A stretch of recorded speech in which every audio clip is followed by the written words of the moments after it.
কাজকর্ম করা পাহাড় প্রমাণ কঠিন হয়ে দাঁড়ায়। কিন্তু ট্র্যাভিসের জীবনে একটা স্পেশাল অকেশন আসছে যেখানে ওর বসে থাকলে কোনো মতেই চলবে না। আমার মেয়ে 3-4 বছর বয়স থেকেই তার বিয়ের পরিকল্পনা করে রেখেছে।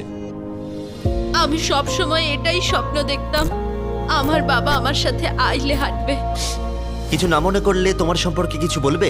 হ্যাঁ, আমি বোর হলে সপ্তাহে 6 থেকে 7 দিন দৌড়াতাম। আর আমার অ্যাক্সিডেন্ট হয় 17 বছর বয়সে। আর আমার অস্টিওমাইলাইটিস হয় এবং আমার দুটো পা হারায়। কতদিন হয়ে গেল তুমি নর্মাল ভাবে হাঁটতে পারোনি?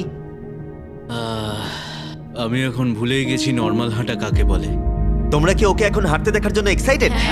সেটাই খুবই স্বাভাবিক। excited। এটা হলো তোমার ডান পা, ধরো, আর এটা হলো বাঁ পা। এটা দারুণ। তুমি পারবে। প্রথম স্টেপ। এবার তুমি এগো। ওয়াও, এ তো দেখছি যাদের এক পা আছে তাদের থেকেও বেশি ভালো হাঁটছে।